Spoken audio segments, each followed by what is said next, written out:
You know that the Bucs are getting to the end of free agency when Jason Light takes his guys out that have been working hard on it. His front office, and I believe that there might have been a boat ride involved. And he broke his own news. Do you see that the other day, Steve? He broke that the Bucs were re-signing Sterling Shepard. I believe Not that only was did he break the news, but he had a sponsor for it. he had a sponsor.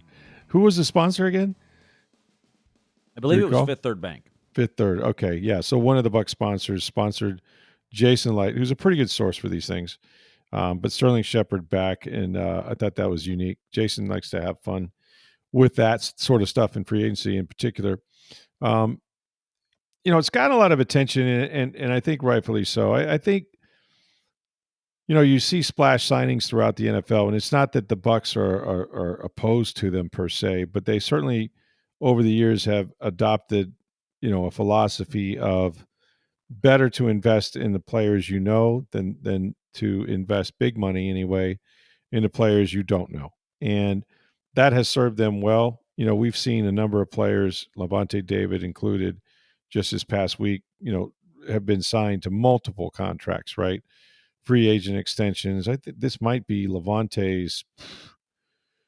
He had his rookie deal, and then he had a huge deal, and then he's had about 2 or 3 more deals, and some of them 1 year, 2 years. So I mean, they probably signed him to 4 or 5 different contracts throughout his career. Of course, we know about Mike Evans last season. Chris Godwin was franchised, then a large extension, and now he's back again for a couple more years. And so this has sort of been an evolution, I think, really throughout the league, but also in particular with Jason Light. And um, I think it's the right thing to do, although you do run the risk of how do you get better, right? Now they would tell you the strength of their front office and their football team has been drafting and develop. That every team wants to do that. Every team has to do that. And the ones that do it the best obviously come up with the best players and win the most games. And I think they've certainly found the kind of player that they want, the Buccaneer player, the prototype, which is a Lavonte David type, and they have his silhouette in the draft room, with his traits, competitiveness and things like that. But even so, the bust rate in the NFL draft is about 50% maybe for the first round, and it might even be larger than that as you move on down the line. So drafting, developing, certainly a strength. They got the second youngest team in the league last year. They've leaned heavily on their own players, right? And that's kind of what they did throughout this free agency. And I just want to kind of run through them and also look at the guys that they've added from other teams to get an idea of what's different, what you like, what you don't like. There are some definite trends, and they've lost some players too to free agency, but I don't necessarily think it's anybody that's you know that they will miss. To be honest with you, the guy they'll miss the most that they lost in free agency could potentially be, if you got an injury, Justin Scully, who went to Minnesota on March 13th as a free agent, and he's a swing tackle, so those are valuable guys that can play left or right.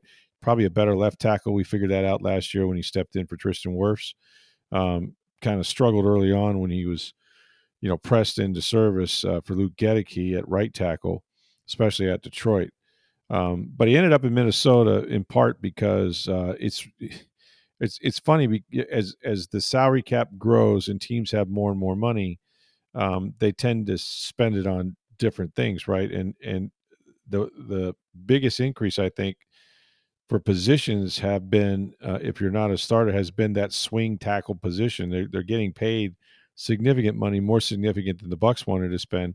And Scully played a lot last season, and because of that, he has good tape. And also, the Vikings are going to be without their starting one of their starting tackles for the first 3 or 4 weeks. So a chance for him to jump in and play right away on a good football team. So they lost him, but for the most part, you know, I did detect some things that I think will make them better going forward as far as the kind of the players they've signed. We'll start with the obvious, and Jason Light has a real affinity, as do the Glazers, for these legacy players. We saw that last year with Mike Evans.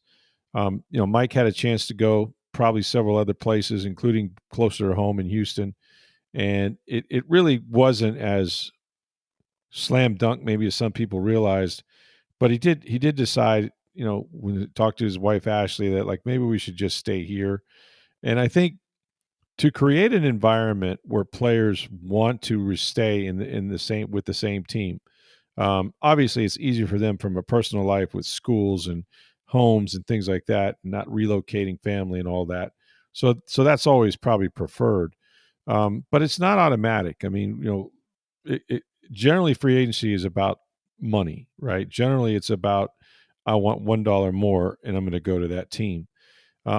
That's not been the case with the guys here, which means they've created a culture, and the players like Mike Evans have created a culture where guys want to be around this team. They want to they have a level of trust in the front office. They have a level of trust with the head coach, and they have an atmosphere that helps them do their jobs, get better, and win. More importantly, win. Guys want to be on winning teams.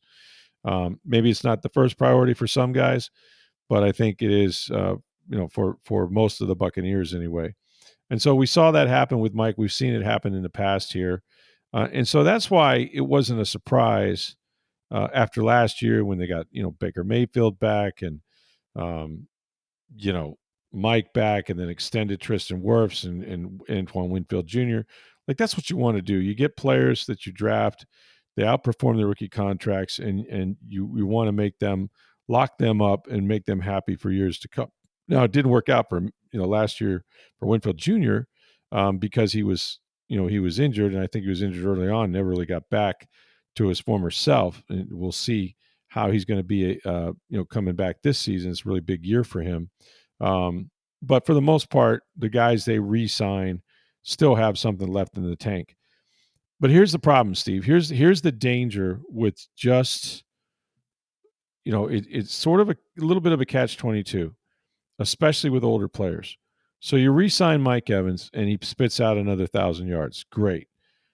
But he was injured and really wasn't available for about 4 games. He missed 3 altogether as far as not dressing, but he also was out for most of another one. So really about 4 games there. Chris Godwin, God bless him, he's been through a lot, with the knee ligaments several years ago, and now, unfortunately, he was leading the NFL with 50 catches and had 5 touchdowns, and he gets his ankle turned the wrong direction, against the Baltimore Ravens in late October. And yet, they signed him after the knee injury before they knew exactly what he was going to come back and be. They signed him again with this injury up in the air. He's not able to do football stuff. That's a lot of trust, right? And are you sure? Because I know very few players, Steve, that get better with age and more productive. And you can go down the line and say, okay, so we're bringing all these players back, but this was a team. Okay, the offense wasn't necessarily a problem. They averaged 29.5 points a game. They lost their offensive coordinator, but this is a team that didn't make it out of the first round of the playoffs. So are you adding anything to it, or are you just hoping you can squeeze a little bit more football out of these guys that have given you so much for so long? It's a fair question. Now you're, a lot of the guys. You were one of the youngest teams in the NFL last year. Mm-hmm. You're bringing most everyone back, which means it's another year of experience for everybody. Right. So, do you expect guys like Graham Barton to get better? Sure. Bucky Irving. Mm-hmm. We saw Kate Otten kind of break out offensively last year. Absolutely. Like, you anticipate those guys are going to keep taking steps. Jalen McMillan, right? Yeah, Mm-hmm. right. Yeah. Mm-hmm. You expect Antoine Winfield Jr. to play at a much better level than he did last year. I would, yes, if he's healthy, yes. Exactly. And that's, that's why it's a big part of it. Yeah. Absolutely. You're going to move Tyke Smith to safety, and it's going to be his second year. So you're expecting some growth there. Yes. And Zion McCallum's now going to be a starter for another year. And that, so yes, you're bringing a lot of the same guys back. As a matter of fact, all 11 starters on offense in a top 5 offense. Yeah. There's no reason to think that the offense is going to take significant steps backwards. You never know year to year. You do have a new offensive coordinator. Now, he was here last year, et cetera. Yeah. But I think what you're banking on is that the offense is going to continue to perform. And if it doesn't average 29 points a game, maybe it's 26, 27. Sure. Okay. Sure. And know, maybe the defense gets a little better. but but as banged up as that defense was last year, if you look down the stretch, they didn't give up a lot. They bent a lot of yards, and that was part of the problem. And that hurt. That hurt the offense. It limited the time of possessions that they had in the game. It did. But even with that, they didn't give up a ton of points. Like, they found you anticipate the defense will be better this year. Now, if Antoine Winfield Jr. is out for a significant part and not 100%, that affects things. How good is Lavonte David going to be next year? That is a big question mark. At some point, time catches up to everybody. Is this the year for Lavonte? We'll see. I think he'll still be good, but is he going to be as good? You still got to figure out a lot on the defense. Hassan Reddick is a big addition, I think. But I don't think they're done on the edge rushers. They need more. They got to figure out linebacking still. Yes, and that's true. They need another cornerback. But you still have the draft, and you still have free agency after the draft. After the draft, and then in August in training camp. That's true. That's true. So they're not done. No, but you know what I'm saying? Like, if you just bring back the same team, now continuity wins in the NFL. I think that's the part that gets lost, is that I've always thought that the best teams have some continuity. They have it on the offensive line. I thought one of the kind of sneaky good re-signs was Ben Bredeson. Ben Bredeson, he was competing with Sua Opeta, who got hurt last year. Yep. And actually was behind Opeta at the time. And Bredeson turned out to be, just a perfect fit on that left side. And I think the impact, that he had on Graham Barton was huge, in addition to playing with Tristan Wirfs for the first year. So another year to have the same 5 offensive linemen. You mentioned that all the offensive starting offensive players are back, which is rare. But particularly on the offensive line that was as good as this one was. They were 4th in the league in rushing after being last 2 years in a row. So that, to me, those are one of those sneaky, really good re-signings. And I'm not saying that Lavonte David's not, or that, Godwin we can debate a little bit in terms of just what we really think he has left. That one might have been more emotional than anything else. But emotional, but you also knew you had Jalen McMillan behind him. You do. That is ascending, and you anticipate to take a step this year. Yeah. Yep. And so if Godwin doesn't come get back, all or the way doesn't back, get all the way back, or God forbid gets hurt again, like, you knew you had someone behind him that you have high hopes for. Now, is he as good as Chris Godwin? No, not yet. And I firmly believe this. If anybody asks me, you think about drafting 19th, and everybody says they want the best player available, and then they take the best player available at their biggest need. You could argue their biggest need, because they signed Hassan Reddick, they may not have to reach for an outside pass rusher, right? They got Yaya Diaby, Hassan Reddick last year. Obviously, they drafted Chris Braswell, hoping he'll make a giant leap in his second season. Okay, and then they re-signed Anthony Nelson, which I think is a really smart signing. Nelson saved the season when he, had that forced fumble up in Carolina late in the year. So they're kind of, they got their 4 guys there on the outside, and with Reddick being the biggest one. But they still have questions at linebacker. I love Lavonte David. I trust Lavonte David. He knows he's not the same player as he once was. He talked about needing to get more interceptions. He's had 1 in like the last 5 years, and so, you hope that Servassier Dennis, who was looking really good before he had a season-ending injury early in the year, that he's going to be that, run and hit cover linebacker. There is a sameness to this team, which isn't a bad thing, because they won 10 games, I guess.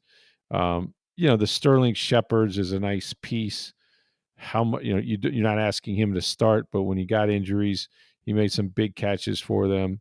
I don't know that you're better at backup quarterback with Kyle Trask, bringing him back, but I don't know listen, who you'd bring in was better. exactly. And quite frankly, your backup quarterback, if your backup quarterback's playing, you've got issues anyway. You're in trouble. Yeah, you're in trouble at that point. And if Kyle had a place where he could go and compete for a starting job or back up a wobbly starter and have a better chance to play, I think he would have done so. But listen, you can be in the NFL a long time in that position, and they're going to give Michael Pratt a big long look too. The kid that they got from Tulane out of Green Bay last year and put him on the practice squad. They activated him 3 times because you get paid when you do that, and you kind of show loyalty to the player. And he re-signed with them, and so Pratt, who they loved, last year when he was running scout squad and doing things, now has a whole year. He's digested the playbook and can start fresh. And he'll compete with Kyle. I'm not saying you have to get rid of one of them or anything, but there'll be a bit of a battle there if he turns out to be a kind of a diamond in the rough. And look, I understand. The guys like Greg Gaines is third straight $3.5 million contract is just we used to call them Jag players, just a guy. But those guys, give you valuable snaps when you have those long drives and you have to completely sub out the defensive front. He's played a lot of football. Those are smart signings that don't cost you a lot of money that everybody's looking for. And again, he knows the system, and so none of the guys they brought back, and of course, just the other day, they signed Bryce Hall, and I thought that was smart because Bryce had the exact same injury as Chris Godwin. He just happened to do it in the season opener against Washington. Bryce played a bit amount of football with the Jets, had been injured there a little bit too, which is why he was a free agent. Then he has the horrific dislocated ankle, fractured fibula, much like Chris Godwin got about 5-6 weeks later, and he's had longer to heal now. But he was their third corner, and in week 1 at Washington against Washington when he played, he had to go in because Zion McCollum had a concussion right off the bat, and it only lasted about 11 or 12 snaps, and then he had that horrific injury, and that was it for him. So you bring him back. And what I'm going to get to is, sort of their outside hires, if you will. Some of the newer guys that they brought on board, and I think here's where I think it has changed for them just a little bit because when you looked at last year, if somebody went down, and because some of it was injury, obviously, but when somebody went down, they were often going to players who were in their first and or second year that had not played, and that's a tough place to be. I don't think you're going to be there anymore. I really don't. You've got some guys that have played some football. The cornerback Kendall Vildor, who has played a lot, started a lot, played for the Detroit Lions, was a starter there for a little while. He's somebody that, you're not bringing in a Josh Hayes, right, when you have an injury. And I know Josh was down on the depth chart. It was only his second year. He didn't play at all as a rookie, really, except special teams. And frankly, he struggled. He gave too much ground. And, think about games that he had to come in and play and didn't play well, gave up touchdowns to the Kansas City game, that was one. So,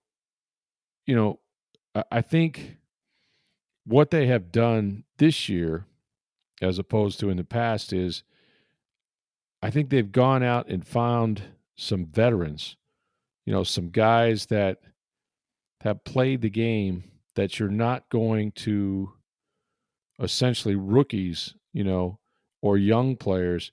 Even last year, like the idea that a KJ Britt, was going to be a starter. I know he started late in the season the year before. They had that whole blow up with Devin White and whatnot.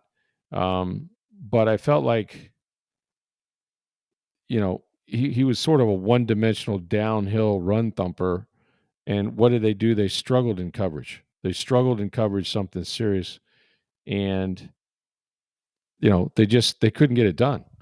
They couldn't get it done behind Lavonte. And Lavonte obviously is not the best cover guy at all anymore. I think he's good as a blitzer. I think he's good, obviously, running sideline to sideline. He has a lot of value as far as, lining guys up and getting them in the right position. But he's not, the dynamic playmaker. Still had 5.5 sacks when they asked him to do stuff. He could do it. But it's, they swapped linebackers essentially. What happened was they got Anthony Walker from the Miami Dolphins, and then Britt signs with the Dolphins. So it wasn't a trade, but they swapped free agents. Well, think about that, right? So if you lose a player, say Savassier Dennis this year, like they did a year ago, now you're coming in with a guy that has started 80-something games in this league. That's a huge difference. I've seen Buccaneer teams, and I remember specifically when the team that Raheem Morris coached in 2010, I want to say they went 10-6. The next year, they started 4-2, and then the wheels fell off. And the biggest problem was when they got injuries, whether it was Ernest Graham or other players on defense, they had young guys. They had guys that had never played that were backing them up. That's a recipe for losing in this league. Um, you know, and it's inevitable. You have to, you want to keep so many draft picks, and if they're not starters, they're playing special teams, and so you do need young guys on your football team. But in key positions, man, if Lavonte went down, if Servassier Dennis goes down, to be able to go to an Anthony Walker, if it's a week 2 or even the rest of the season, that's big. That's big. Last year they got Jones from Atlanta, Deion Jones, and I think that him coming back, that gives you another guy late in the year showed coverage ability, didn't get to play him very much. So when they have injuries now, you're really you're kind of saying, yeah, we have the young team, but the guys backing up our starters are guys that have played a lot of football, and we can trust them, and they're not going to get us beat. That's what good football teams have. That's what championship football teams have. And I think they were very strategic in free agency this year in bringing back the Bryce Halls, right? Bringing back guys that they know if they need to step in and play are going to play well. It's not a, hey, I hope this guy gets it, and it's not too big for him. That's a tough place to live in the NFL. And so there again, Jason Light kind of threading the needle, but you can see where, they're not trusting young players anymore. They're going to go, if they have to bring a guy in off the bench, it's going to be somebody that has played and somebody that can play well. Hey, I want to take a minute to tell you guys to get on down to International Plaza Mall and check out Breitling Boutique. If you're looking for a watch, right, a great Swiss watch, you probably deserve it by now. Go into Breitling Boutique. Breitling Company has been in business. They've been creating Swiss watches now for 144 years or so, but they've been in International Plaza, the boutique has, for the last 5+ years. And the customer service is second to none. They're used to dealing with celebrities, professional athletes, NFL players. You're going to see a Buccaneer or two if you hang out around that building long enough, I promise you. But if you go in there, the customer service is great, as I mentioned. Take your time, find out about these watches. They got the Navitimers, the Chronomats is their signature watch, and they've been doing the sort of limited edition of the NFL's 104th year anniversary watches. All 32 teams. If you're a sports fan, you got to check these out, man. And even if you're not a Buccaneer fan, so 32 teams, limited edition while they last. You can go on our website, tampabay.com, probably see an ad for them with the Buccaneers Chronomat watch. It's stunning, really. The Miami Dolphins one is nice. It's got the aquamarine face. The logos are there, and you're just going to be, mesmerized by these things. But also women's watches. It's not just for men, for your wife, for your girlfriend. Sports watches. If your wife or girlfriend is on the go, these things are durable. They're absolutely beautiful. All kinds of different colored wristbands. She's going to love it. It's Breitling Boutique, International Plaza Mall. Make sure when you go there, you tell them that you heard about it on Sports Day Tampa Bay. Rick, I want to get back to what you mentioned a little bit ago about the draft. And with signing Hassan Reddick, yep, you don't necessarily have to take an edge rusher there. Correct. I With personally the still 19th want pick. one there. You do. Now, I don't want to reach, and that's what Hassan Reddick allows you to do, is if there's not an edge rusher worthy of the 19th pick, don't. Like, you don't have to go grab somebody. Football is still won at the line of scrimmage. That's where the game's won. And the Bucs have to be better at pass rushing, and it can't just be one guy. It's going to take more than that. And I think if Hassan Reddick can come in and do what you hope, and they can get another guy, and you need Braswell to take a step, you need Yaya Diaby to take a step, and they're in their second and third year respectively, you expect them to take steps. It just makes your linebackers and cornerbacks so much better without having to go big on that. Yeah, no, it does. Like a part of the problem that the Bucs have is that when you have to blitz a lot, which Todd Bowles likes to do, and he's very good at it, but it means less guys in coverage. Mm-hmm. It means when you're not blitzing, you're not getting a pass rush, which means your guys have to cover for way too long. Yeah. I know that, they have needs at linebacker. They have needs at cornerback. They want a wide receiver. You're going to take offensive line, although not at 19, I don't think. But you always need those pieces. Yeah. If all things being equal, if I could, whatever pick I could get at number 19, I'm taking an edge rusher. If you're not reaching for one, I think a lot of it has to do with, does the player fit, the pick. But I'm saying if I had a cornerback, a linebacker, and an edge rusher that were all worthy of that pick, all available at 19. Oh, I wouldn't disagree. I rate them all essentially equally. Wouldn't disagree. I think the value in general on defense is the closer to the ball you play, the more valuable you are. Yep. And if you can, and players who affect the quarterback, right, on either side of the ball, a left tackle, okay, a center, which they drafted Graham Barton in the first round last year. If you can rush the passer, obviously an edge rusher or a Vita Vea type, he was drafted I think he was around 19, to be honest with you. You got guys that a lockdown corner that affect the passer, affect the passing game, can get after the quarterback or protect the quarterback or make plays for him. And it's become a passing league. They got very fortunate last year with Bucky Irving, who turned out to be just an exceptional running back, an inside runner despite his size. And him and Rachaad White made a nice team in terms of their skill sets and things like that. And so, all that's important. I think, however, they've covered themselves. This would be a shocker, and it won't happen probably. Mm-hmm. But if I've heard him say it once, Steve, I've heard him say it 10 times. Todd Bowles is going to get a receiver in this draft. And you go, well, McMillan was what, a third or fourth round? Mm-hmm. And he turned out terrific, right? Probably would have been higher if he hadn't injured his knee at Washington. Yep.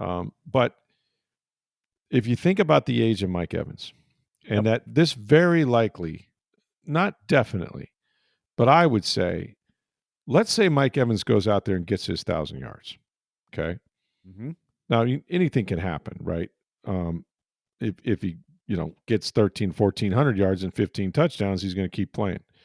Well, let's say he passes Jerry Rice.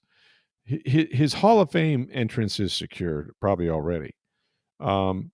Now, you could say, well, he'd want to win another Super Bowl. How close are they? Would he want to come back for another year, another shot at that? Would he want to play somewhere else? Any of that's possible. But I would look at this, if I'm the Buccaneers, as we're probably not signing Mike Evans to the kind of deal he would want to continue playing, right? And so, and Mike may decide, I don't want to move I don't want to go at 32 years old after this season and go someplace else. So they have to look at it as, Mike's, he could spit out his 1,000 and he could pass Jerry Rice. What's left to play for? He's a Super Bowl champion. He's a Hall of Fame player. They have to at least protect themselves that way. So they have McMillan. Okay, great. Is McMillan a number one receiver? I don't know that he is. He might evolve to that. He certainly was at the end of the year when he had, 7 touchdown catches in the last 5 or 6 games. But I don't think he's that just yet. And then there's Chris Godwin. And you got Chris for 2 years, but who is he? coming off this yet another injury, and he's not 25 years old anymore. He's not 26, you know? Um, and that's, when you look at the Bucs and you line them up and you say, well, the offense runs through Mike Evans, right? And we got the run game now going, so that's great for everybody. And Chris is back in the slot, but man, there's a lot of miles on Chris Godwin. I mean, it's just so many miles on this guy, especially when you play him inside. And he's gonna be a help in the run game and do all those dirty things, but it beats him up, man. It's beat him up. Okay. So I don't know that I got Chris beyond this year. And if he plays this year, I don't know how he's going to play. I would assume he'll be better maybe next year, a year away from the injury, like he was with the torn knee ligaments. But by that time, he's well into his 30s, like Mike is, and he's got a lot more mileage off his tires. So I think that they may go receiver pretty early in this draft, because if you got Baker Mayfield and you got a good offensive line and you can run the football, and your two top receivers in franchise history, the two best receivers the Bucs have ever had, and Jason Light drafted them both, and they've been amazing. But those two guys can be out of football in a year or two. You have to start finding not the Trey Palmers, right? Not the guys you get in the third or fourth round, right? You're gonna have to start investing in that position. So I know it's on the front of Todd Bowles' mind because he said it. Now maybe this is a smokescreen, I don't know, but he said it a bunch of times. But I agree with you. The other position, quite frankly, is inside linebacker. Lavonte David, we didn't know if he was coming. I talked to Larry Foote, and he goes, man, Lavante's gotten really good at the poker face. Like, I could not tell what he was going to do until he did it, And Lavonte explained that, he was injured at the end of the year. He had to make sure that was not going to hamper him, and he likes to get away and take care of his responsibilities at home and then start to think about it, build himself back up. But Larry said, he goes, he could have easily retired. We didn't know. And he can retire after this season. He's a year-to-year guy now. Okay. Do we know Servassier Dennis is the next Derek Brooks or Lavonte David? No, he's not. I don't think he is. He hadn't proven it, but we don't know that. You had Devin White out of football, or out of, what he was when you took him 5th overall, and he played some outstanding football for you, won a Super Bowl, but you don't have a young inside linebacker. So you could definitely, if a guy's sitting there at 19, that might be a position that you invest in, because I don't think you've got that one knocked out. You always need corners, obviously. I think the safety position, if Tyke's going to move back there, and he is, and you got Winfield, there's not a big need at safety. So I think you can kind of gloss over that one a little bit. But yeah, anywhere on the defensive line, especially edge, you go there. If there's a guy that makes sense in 19, I don't know how you pass him up, because the need is so big, even though you got Hassan Reddick, but it's a 1-year deal. Hassan Reddick could have 17 sacks this year and say, thanks, Bucs. I'm going to go get the biggest bag I can find from name the other team, right? And you've had him, and he's gone. All you did was, it reminds me of Darrelle Revis. They signed him to a series of 1-year, $16 million deals, but essentially Revis became a free agent after the first year. He was coming off an ACL. They rehabbed him. They played him. He went to the Pro Bowl, for God's sake, somehow. And he ended up, signing a contract with the New England Patriots after being put back together in Tampa Bay. So, you just never know. There's no guarantee with these guys. With Reddick, even if he hits it out of the park, is he yours? Now, he could say, well, I really like the organization. They believed in me. They're willing to pay me. It's a good football team, and you have the inside track there. But there's no guarantee that he wouldn't just take the biggest, bunch of money he could find from another club. He's just on a 1-year deal. So, yeah, edge rusher always, always, always. I think next to quarterback, left tackle maybe, but edge rusher that affects the quarterback, that is a game wrecker. That changes your team, and it changes how teams can attack you. And so I'm with you. If there's a guy there, fine. But at 19, I don't know. I don't know if you're going to find that game wrecker at 19. Maybe you will. You never know. Vita Vea, by the way, was the 12th overall pick. So. Was he 12? Okay. Yeah. I remember, Vita was a controversial pick because no less than Derwin James was still available, who went like 5 picks later to the Chargers. And of course, Derwin James, if you didn't know about him in the state of Florida, what have you been doing, right? Mm-hmm. And they definitely could have used a safety. And everybody's like, well, why are you taking this tackle from Washington? Guy's 355 plus pounds. And quite frankly, Vita didn't burst onto the scene. Now I know that the Bucs wouldn't trade that pick, even though James has had all pro years, and he's been great. You know who else was on the board though at that point? Who's that? Lamar Jackson. Well, I mean now you're just saying silly stuff, right? But if you could go back and redo that. Well, yeah. How about a lot of teams, right? He went 32nd, so everybody passed on him unless every single team would have done something different. That was a weird one too, because there were teams. Talk about like overthinking things. I mean, this was a guy that was great as a quarterback at Louisville. Yes, he could run the football; he still can. But there were teams that actually, when as I recall, he's going through the combine, they were talking to him about playing a different position. Yeah, right? Receiver, I believe. Yeah, receiver. I mean, man.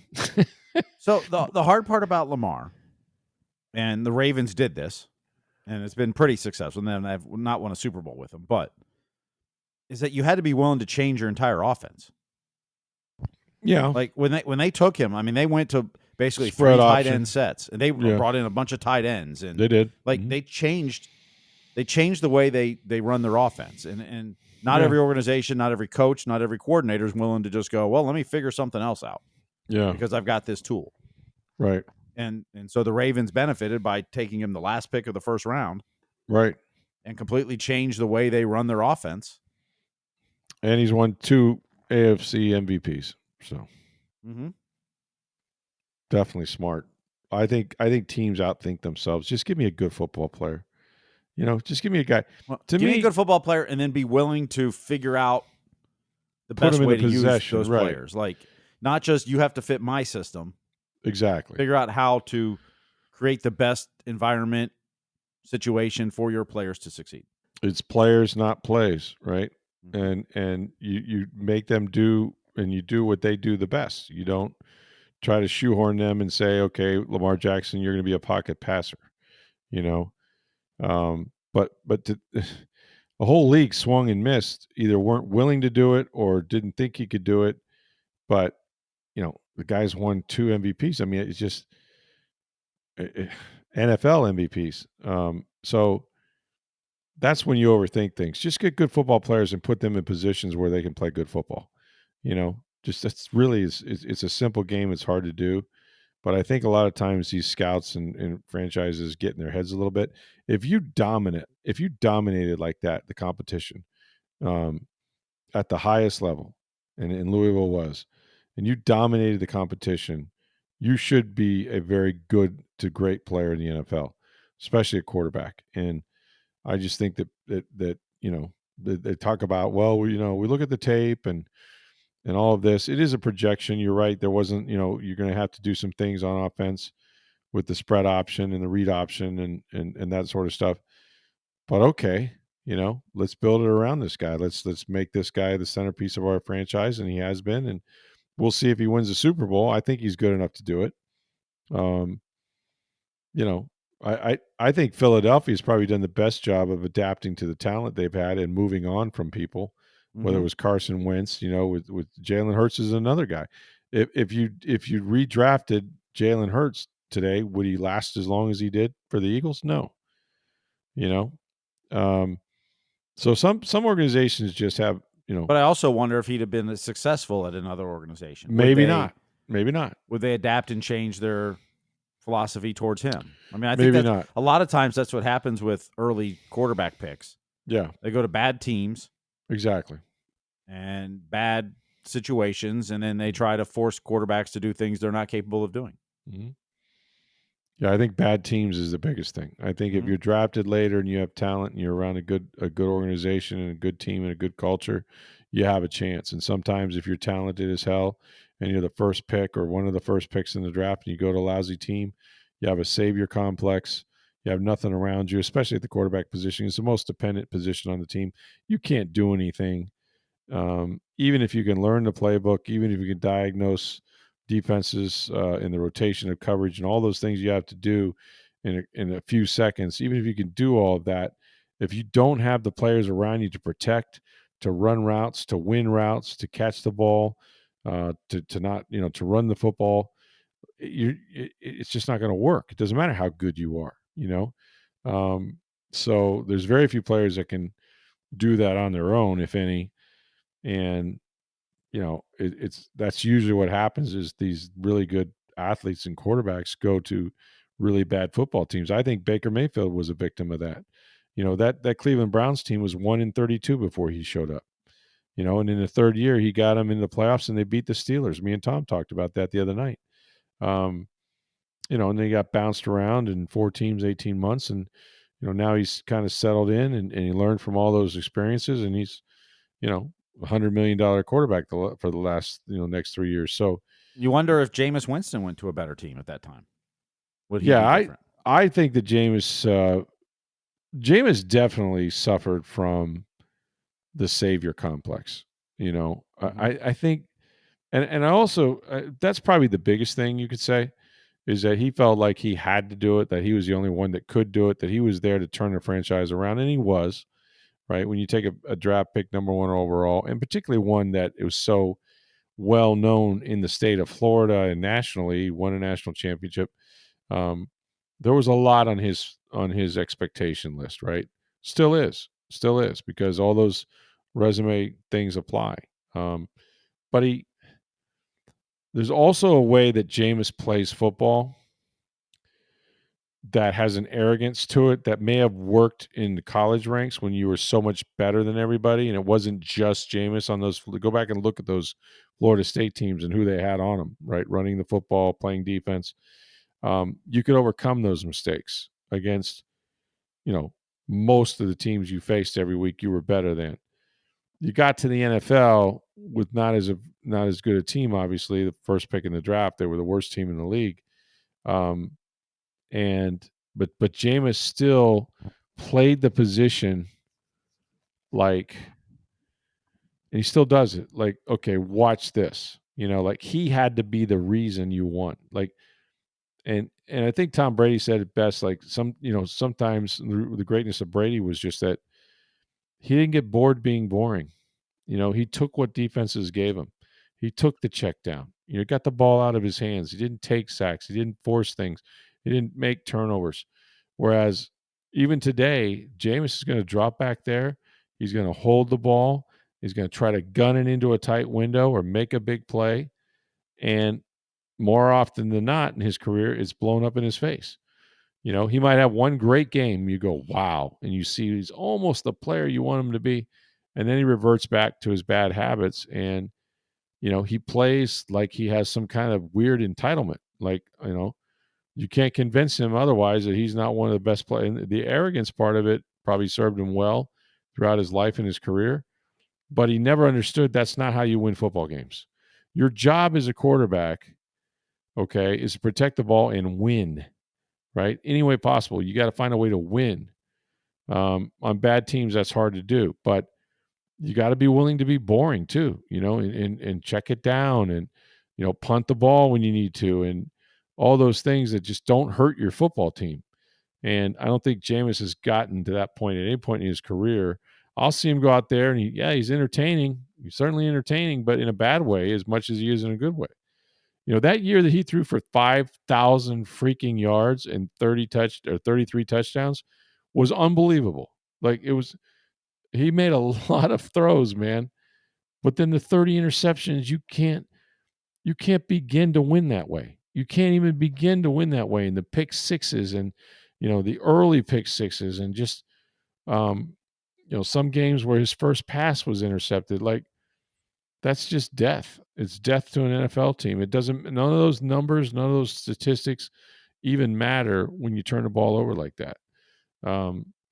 But yeah, I mean, the quarterbacks that go to bad football teams struggle to hang in there until those teams get better, and sometimes they never do, and sometimes by the time they do, they've already gotten bounced, and the fan base is on them, and they end up, like Jameis in another city or two. The Jameis interviewed with the New York Giants, which is interesting because the Giants have been kind of holding out for Aaron Rodgers. They've talked to Russell Wilson, and now I think obviously the draft is still a possibility for them at quarterback, but now I think they're looking for a cheaper alternative in free agency if they're going to go with those other guys, and Winston might be that guy. Maybe he starts in front of a rookie or a young quarterback that they take, but he's still making money, man. He's still in demand, even as a backup or potential starter. But yeah, you're right. They go to bad teams, and you have to know what to do with them. The Bucs, quite frankly, throughout their history, they've had better luck with free agent quarterbacks. Brad Johnson won a Super Bowl, right? Obviously, Tom Brady, the greatest of all time. Baker Mayfield's one of the better quarterbacks they've ever had in a franchise. Another guy that came from another team after bouncing around for a few years. So I think, there's no guarantees. You don't want to be picking that low because it means you had a horrible year.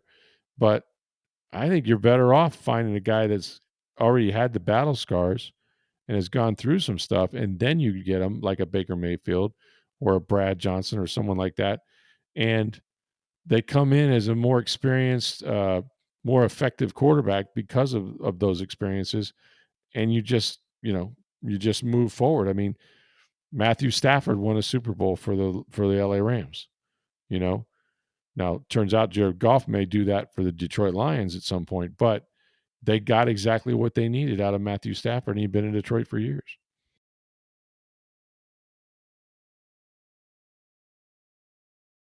So we'll see what the Bucs have left as far as free agency goes, if anything, and they'll be turning quickly to the draft, and we'll be talking about that and writing about that on Tampa Bay Times and on TampaBay.com. Got your mailbag questions. Get those in. You can do that on Twitter or X at NFL Stroud, or it would be at Sports Day TB. Yep, right? That's correct. Or your emails are Stroud at TampaBay.com. Stroud@tampabay.com, yeah. And once again, we failed to reveal all 64 picks of the bracket that starts today, March Madness. I mean, the first four has already happened, but. Well, I already know. Does it matter what happens? And I guess people do the whole bracket and you get points for each win and that sort of thing. I'll just tell you right now, the two teams that are going to be in the final and the national championship. How about that? Okay, go for it. All right. It's going to be Florida against Duke. All right. And the Florida Gators is going to be cutting down the nets, baby. I'm telling you, this is the best basketball team that I have seen Florida have since when they won the national championships back with Billy Donovan. Mm-hmm. And they can do everything. They have size. They rebound. They give you one shot. They play tremendous defense. Yep. One of the best guards I've seen in the country. I mean, that guy just runs the show, makes clutch plays, can shoot the three. They're so well coached. They don't beat themselves. None of the games I've seen them beat themselves anyway. And you're coming out of the toughest conference in basketball, which is amazing when you consider it's the SEC, known as a football conference. But all but one team in the conference made the NCAA tournament, which is unreal. So you're battle tested. All but two. Two did. Oh, was it two? Yeah, 14 made it. Oh, okay. Who was the other? Okay, so it's two. But that said, I mean, come on. You come out of that conference, you win your tournament. They got it going right now. They're battle tested. Yeah, I think it's going to be Florida cutting down the nets. I really do. So just go Gators. And I'll hang up and listen. But I'm telling you, this is their year. I would be shocked if they didn't make it to the Final Four and probably win a national championship. Lightning's at Dallas, and so you want to make sure you watch that. Vassy with a shutout the other night. That was good to see. Thanks for listening. Go on down to Breitling Boutique and check out the Chronomat watches, the NFL limited edition of the 104th year anniversary. All the 32 teams represented as supplies last. Breitling Boutique, International Plaza Mall. Please let them know you heard about it on Sports Day Tampa Bay. For Steve Versnick, I'm Rick Stroud of the Tampa Bay Times. Have a great day, everybody.